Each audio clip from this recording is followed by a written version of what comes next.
अढ़ाई का अड्डा में आज बड़े मसले पर चर्चा। महाकालेश्वर मंदिर को लेकर महामंडलेश्वर प्रेमानंद पुरी के बयान ने नया विवाद खड़ा कर दिया। प्रेमानंद पुरी ने अपनी कथा के दौरान कहा कि महाकाल मंदिर से सरकारी नियंत्रण हटाकर उसे महानिर्वाणी अखाड़े को सौंप देना चाहिए। प्रशासन से मंदिर संभल नहीं पा रहा।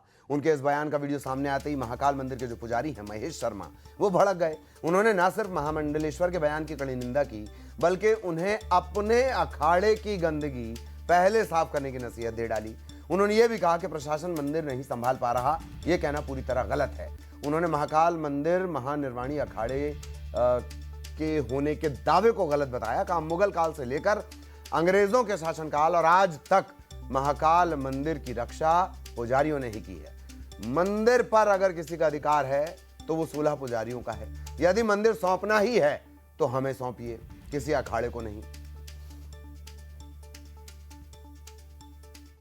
मांग करते हैं कि मंदिरों को सरकार के नियंत्रण से मुक्त किया जाए। पुणे जो अखाड़े व्यवस्था में मंदिर रहते थे, महाकालेश्वर मंदिर हमारे महानिर्वाणी अखाड़े का था,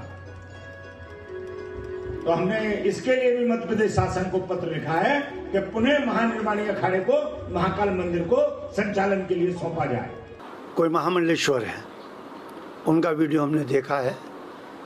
वो उन्होंने प्रशासन को मंदिर चलाने में अक्षम बताया है, जो असत्य और भ्रामक है। महाकाल मंदिर के 40 वर्ष से अधिग्रहण है और 40 वर्ष से मंदिर की व्यवस्था बहुत ही सुचारू रूप से चल रही है, एकदम बढ़िया है। उन व्यवस्था के अंतर्गत सारे पुजारी, पुरोहित, यहाँ तक कि निर्माणी अखाड़ा भी सुरक्षित है। बेहद खास मेहमान हमारे साथ जुड़ चुके हैं। रूपेश मेहता साहब, महामंत्री पुजारी महासंघ के, बहुत स्वागत मेहता साहब का। महंत अनिलानंद हमारे साथ जुड़े हुए हैं, आप हिंदू धर्म गुरु हैं, सर आपका भी बहुत बहुत स्वागत। शुरुआत रूपेश मेहता साहब आपसे, विवाद क्यों और एतराज क्या? जी। ये विवाद तो होना ही नहीं चाहिए, क्योंकि विवाद निराधार है। और ऐतराज इसलिए कि यदि जब मंदिरों के सरकारीकरण की बात हुई है, मुक्ति की बात हुई है, तो उसकी सर्वप्रथम 40 वर्ष पूर्व अखिल भारतीय पुजारी महासंघ की ओर से इसका बिगुल बजाया गया था। आज जिन लोगों ने इस मुद्दे को चुरा करके या ये इनके प्रकार अपनी वाह लूटने के लिए इस प्रकार की बात कर रहे हैं, वो सर्वथा अनुचित लगती है। और ये बात कर रहे हैं कि उन्हें सौंप दिया जाए। तो क्यों सौंप दिया जाए? जब पुजारी सक्षम है, जब पुजारी वर्ग सक्षम है उसको संभालने के लिए, तो अखाड़ों को सौंपने की आवश्यकता क्या है? क्योंकि पिछले कहा ये भी जा रहा ना, वर्षों से मंदिरों कहा ये भी जा रहा है, बजाया है मेहता साहब, कहा ये भी जा रहा है कि अगर सौंपना ही है तो पुजारियों को सौंप दिया जाए। क्यों पुजारियों को भी क्यों सौंपना है? प्रशासन चला तो रहा है। नहीं, पुजारियों को सौंपना इसलिए चाहिए कि प्रशासन चला रहा है, अभी चला रहा है, बहुत अच्छी बात है, और सुचारू चला रहा है, हमें इससे कोई वो नहीं है। लेकिन यदि जब इस प्रकार की बात उठती है तो कहीं ना कहीं लोगों के मन में ये भय होता है कि किसी अन्य के हाथ में जाएगा तो क्या बात होगी। पुजारियों को भी असुरक्षित का भाव होता है। कारण ये होता है कि क्योंकि आजकल दमनकारी नीतियां सारी पुजारी वर्ग पे ही, पुजारी के लिए होती है। और कई वर्षों से देखा जाए तो पिछले हजारों वर्षों से पुजारी वर्ग ने ही, पुजारियों ने ही मंदिर की परंपराओं, मर्यादाओं और प्रतिमाओं की रक्षा की है। तो सौंपा उन्हें जाए, ना कि अखाड़ों को या अन्य को। ठीक ठीक ठीक ठीक।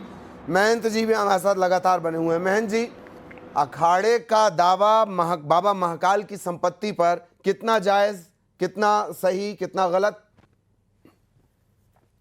देखिए, इसमें दो बातें होती हैं। पहली बात तो सरकारी नियंत्रण से मंदिरों को मुक्त होना चाहिए।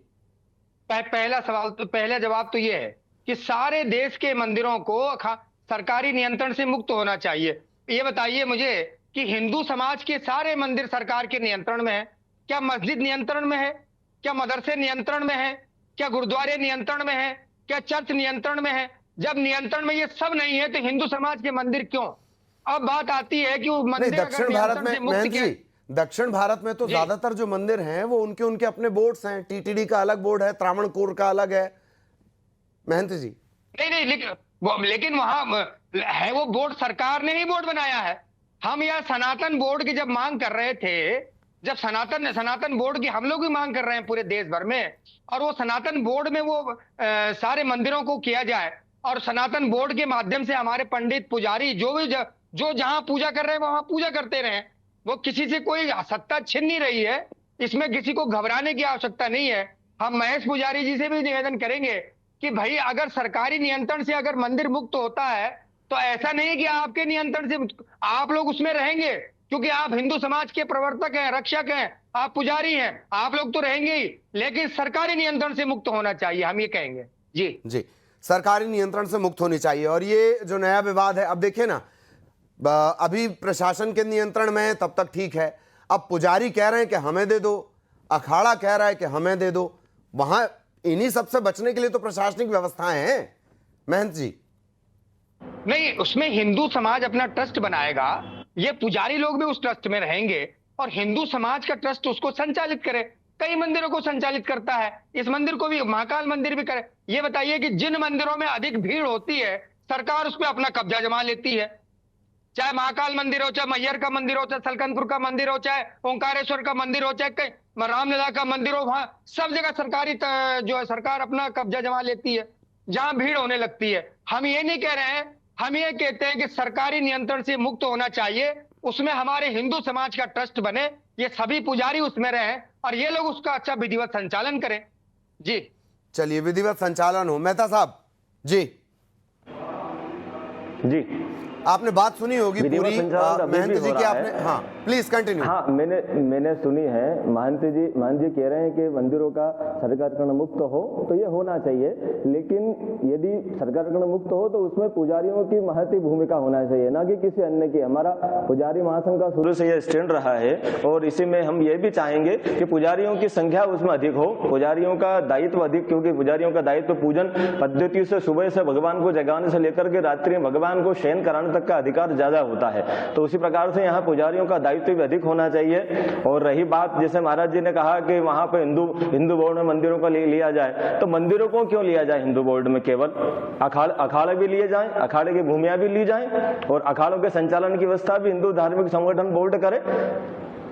जी, अखाड़ों को भी लिया जाए, नहीं वो ये बात कह रहे हैं कि सभी को लिया जाए, पुजारी भी इसमें रहें, पूरे जैसे सरकारी बोर्ड काम। उन्होंने तो मंदिर का, हम तो ये बात करेंगे सरकार, यदि कोई संगठन किसी को चलाएगा तो उसमें कहीं ना कहीं तानाशाही होगी। अभी तो फिर भी अभी तो थोड़ी कम हो रही है, लेकिन यदि कोई संगठन चलाएगा तो उसमें वहां ज्यादा तानाशाही होगी। तो पुजारी चलाएंगे तब तानाशाही नहीं होगी, इसकी गारंटी कौन देगा रुपेश जी? नहीं, बिल्कुल गारंटी हम पुजारी वर्ग लिख के देने के लिए तैयार है। तानाशाही बिल्कुल नहीं होगी किसी प्रकार की, बल्कि और सुचारू व्यवस्था बनेगी, क्योंकि उसे पता है कि क्या करना चाहिए। पुजारी मंदिर के जितना हित होगा, जितना हित के लिए पुजारी सोच सकता है, पुजारी वर्ग काम कर सकता है, वो कोई नहीं कर सकता। ठीक, महंत जी आपके पास मैं आना चाह रहा हूं, क्या आपके हिसाब से अखाड़े भी उसमें शामिल होंगे? पहला सवाल, फिर अगला रहेगा जी, प्लीज। देखिए, ऐसा है, मैं उनकी बात से पूर्ण रूप से सहमत हूं। जब सनातन बोर्ड बनेगा तो सनातन क्या मठ मंदिर क्या अलग हैं और ये अखाड़े अलग हैं? मैं उनसे ये पूछना चाहता हूं भाई, जब सनातन बोर्ड बनेगा, अखाड़े में तो महामंडलेश्वर स्वयं को स्वयं सिद्ध बताते हैं ना महंत जी, इस वजह से दिक्कत है। नहीं, वो एक अखाड़ा होता है, उसमें वो महामंडलेश्वर हो, जगत गुरु हो, महंत हो, वो एक अलग चीज है। लेकिन जिन मंदिरों की संरचना जैसी बनाई गई है उनकी संरचना हम क्यों बिगाड़ेंगे? और कोई भी क्यों बिगाड़ेगा भाई? वो सनातन बोर्ड के अंतर्गत ये सारे अखाड़े भी आ जाएंगे, सारे मंदिर भी आ जाएंगे, जो जहां व्यवस्था संभाल रहा है, जो जहां पूजा कर रहा है। हम भी ये जानते हैं कि मंदिर की पूजा को ब्राह्मण बहुत अच्छे से समझ सकता है, बहुत अच्छे से कर सकता है, और ब्राह्मण ही करते हैं। तो उसमें ब्राह्मणों का हित कहां से हो रहा है? मैं उनसे ये पूछना चाहता हूँ। ब्राह्मणों का हित तो कहीं हो ही नहीं रहा है। हम तो ये मांग कर रहे हैं, वो जो महामंडलेश्वर है उन्होंने भी ये कहा कि मंदिरों को सरकारी नियंत्रण से मुक्त किया जाए। और इसकी आपने उत्तराखंड में देखा होगा कि बहुत सारे मंदिरों को सरकारी नियंत्रण से मुक्त किया गया है अभी इसी साल में। जी जी जी, एक बात आपने कही कि ब्राह्मण का हित नहीं होगा, क्या ब्राह्मण ही हो ये जरूरी है आपके हिसाब से महंत जी? जो ज्ञान प्राप्त कर चुका है, जो उस कर्म में लगा है, वो ब्राह्मण कहलाता है जी। ब्राह्मण कोई अलग से बन के नहीं आ गया जी, पर ब्राह्मण जो जिस कर्म में लगा है, भाई हम सब सनातनी हैं, कर्म कांड कर रहे हैं। दूसरे कोई व्यक्ति है उसका सेवा का भाव है, वो सेवा कर रहा है, ठीक। ये सनातन का हम सनातन को लेके चले जी। ठीक। दूसरा, संपत्ति, ये जिस तरह की बातें निकल कर आई, ये दोनों से सवाल रहेगा। मैं आपके पास भी इसी सवाल के साथ आऊंगा रुपेश जी, पर पहले महंत जी आप जवाब दीजिए। सुप्रीम कोर्ट का मैं आपको बता रहा हूं, सुप्रीम कोर्ट और अलग अलग हाई कोर्ट, उनका ये कहना है देवी देवता ही मंदिर की भूमि के मालिक हैं, पुजारी प्रबंधक मात्र है।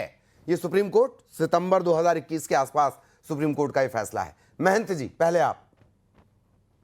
ये बहुत अच्छी बात है, इसमें कोई दिक्कत नहीं।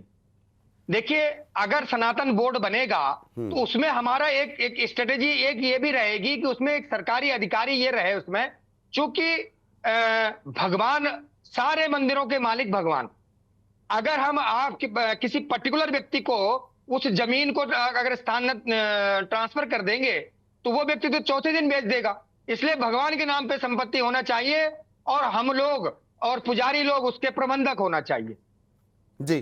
तो प्रबंधक तो अभी भी आप ही लोग हैं ना महंत जी? अभी कहां प्रबंधक, अभी तो नौकर बना के रखा हुआ है महाकाल मंदिर में पुजारियों को। अभी कहां प्रबंधक है? अभी तो प्रबंधक तुम्हारा तो कलेक्टर है और एसडीएम है, ये है। बाकी हमारे पुजारी जितने हैं इनको तो पैसे दे के नौकरी पे रखा हुआ है, ये कहां प्रबंधन कर पा रहे हैं। ठीक ठीक ठीक। रुपेश जी वही सेम सवाल आपसे भी। सुप्रीम कोर्ट ने कहा है कि पुजारी प्रबंधक मात्र है संपत्ति का। जी आपका रिएक्शन?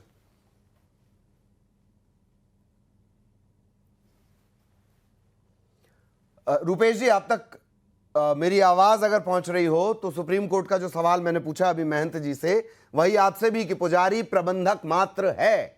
जी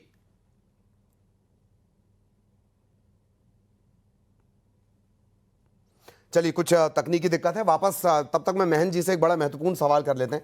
महंत जी, बार बार ये बात आ रही है, जब भी सनातन की बात आ रही है या जब भी सनातन को लेकर कोई बात आती है तो एक बात आती है कि जाति व्यवस्था, वर्ण व्यवस्था, बंटवारा, विरोधाभास। तो बार बार, जैसे बागेश्वर महाराज हैं, वो बार बार कहते हैं कि हम सब एकजुट हैं और बिना किसी भेदभाव के सनातन के लिए हमको काम करना है। लेकिन बात जब संपत्तियों की आ गई तो अखाड़े और पुजारी यही आमने सामने आ गए, फिर कैसे सनातन का भला हो पाएगा? महंत जी देखिए, ऐसा है, आपने ये जो सवाल किया, ये वास्तविक सवाल, बहुत अच्छा सवाल है। और इस सवाल पे अगर गहन चिंतन किया जाए तो पूरा सनातन जो है एक डोर में बंद किया जाएगा। ऐसा है कि जब सनातन बोर्ड की हम लोग मांग कर रहे थे, उसमें पुजारी भी शामिल थे। ठीक भाई, ये पुजारी कोई बाहर नहीं है उससे, उसमें पुजारी भी शामिल हैं, संत भी शामिल हैं। जब एक बोर्ड बनेगा, जैसे कि आप ये देखिए कि वक्फ बोर्ड बना हुआ है, वक्फ बोर्ड पूरे मस्जिदों का इसका संचालन करता है।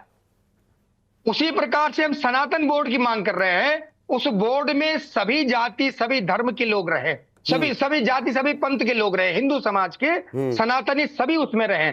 ये हम कहेंगे और ये करना भी चाहिए जी। ठीक ठीक ठीक। चलिए, बहुत सारे सवाल और भी थे, हालांकि बड़ा महत्वपूर्ण मसला है, लेकिन कुछ और खबरों का भी रुख करना होगा। बहुत बहुत धन्यवाद आप दोनों का। कुछ तकनीकी दिक्कत